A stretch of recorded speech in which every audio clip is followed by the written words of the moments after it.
Right. ప్రత్యక్ష గుడారంలో దీపస్తంభం ఉంది, అలాగే దీపము ఉంది. దేవుడు ఆశిస్తుంది ఏమిటంటే ఆ దీపమట నిత్యము వెలగాలి, అది ఆరిపోవడానికి వీల్లేదు. నువ్వు నేను కూడా దేవుని చేత వెలిగించబడిన, చెప్పండి ఏమిటో, దీపాలం మనం. ఒకప్పుడు చీకట్లో జీవించాం, ఒకప్పుడు చీకటి క్రియలు చేశాం. చీకటి దేనికి సాదృశ్యం? పాపానికి సాదృశ్యం. చీకటి క్రియలు దేనికి సాదృశ్యం? పాపిష్టి క్రియలకు సాదృశ్యం. ఆదికాండం 1 అధ్యాయం 1 ఏముంది? ఆది అందు దేవుడు భూమి ఆకాశములను సృజించాడు. భూమి నిరాకారముగాను శూన్యముగాను ఉండెను. అంతేకాకుండా చీకటి అగాధ జలములపై ఏమిటట? కమ్మి ఉండెను. చీకటి చేత ఈ భూమి అంతా కూడా నిండిపోయి ఉంది. అప్పుడు దేవుడు ఏం చేశాడో తెలుసా? వెలుగు కలుగుగాక అని పలుకగా ఏమైంది? వెలుగు. వెలుగు మంచిదైనట్లు దేవుడు చూసి ఏం చేశాడు? చీకటిని ఏం చేశాడు? వేరు చేశాడు. అర్థం చేసుకోండి, దేవునికి అద్భుతమైన సృష్టిని సృష్టించాలని ఉంది. ఈ శ్రేష్టమైన సృష్టి, ఈరోజు నువ్వు నేను చూస్తున్నటువంటి సృష్టి, మనిషి కన్నులు దేవుడు సృష్టించిన సృష్టి ఎంతవరకు చూడగలిగిందో తెలుసా మీకు?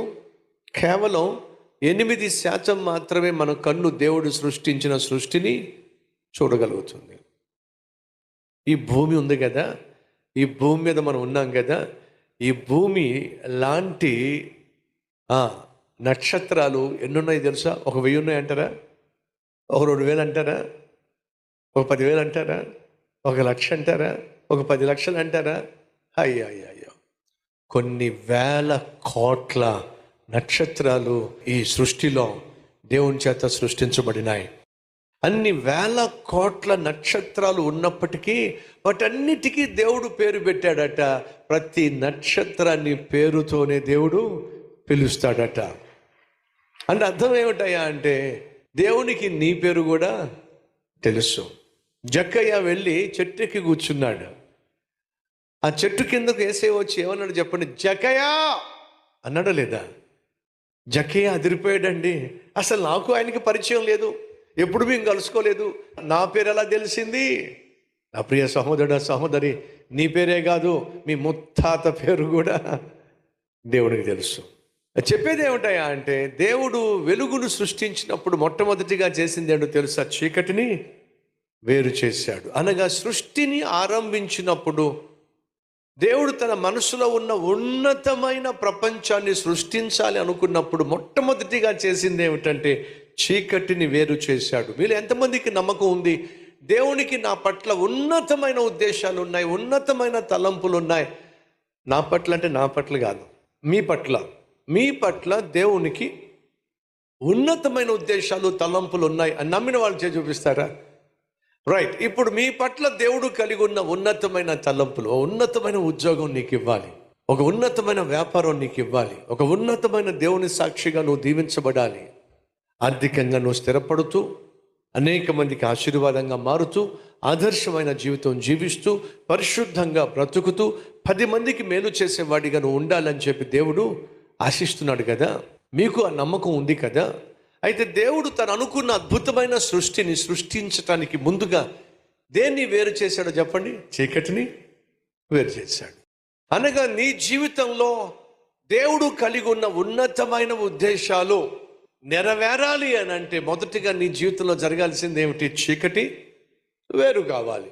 చీకటి వేరు కాకుండా నీ పాపిష్టి క్రియలు నువ్వు విడిచిపెట్టకుండా, పాపిష్టి జీవితాన్ని నువ్వు వదిలిపెట్టకుండా నీ జీవితంలో దేవుడు చేయాలనుకున్నది చేయడం సాధ్యము కాదు. ఈరోజు ఎందుకని నీ జీవితం అలాగే చతికిల పడిపోయిందంటే, ఎక్కడ వేసిన గొంగలి అక్కడే తగలడిందంటే, ఎదుగు బొదుగు ఎందుకు నీ జీవితంలో లేదంటే, సరైన ఉద్యోగం లేక, సరైన సంపాదన లేక, సరైన నివాసము లేక, సరైనటువంటి వస్త్రధారణ లేక, సరైనటువంటి సాక్ష్యము లేక, సంఘంలో గుర్తింపు లేక, బంధువుల మధ్య సరైనటువంటి అనుబంధాలు లేక నువ్వు ఏకాకిగా ఎందుకు పడి చెడు ఉన్నావో తెలుసా? నువ్వు ఇష్టానుసారంగా జీవిస్తున్నావు కాబట్టి. నిన్ను సృష్టించిన సృష్టికర్త అయిన దేవుని చేతులు పడలేదు కాబట్టి. వినండి, ఒక రాయి ఉంటుంది, దానికి ఏ ఆకారము లేదు, కొంతమంది దాన్ని తమ కింద వేసుకుని పైన కూర్చోవచ్చు, లేదా దాన్ని ఒక సరిహద్దు రాయిగా వాడచ్చు.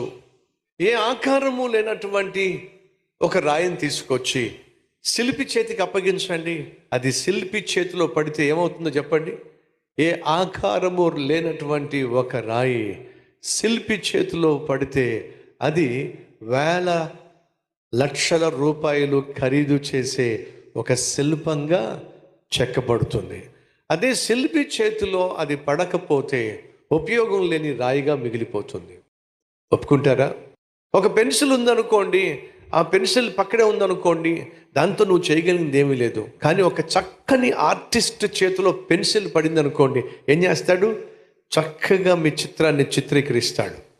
ఆ మధ్య నేను ఒక హోటల్లో కింద ఆర్ట్ వేస్తూ ఉన్నాడు.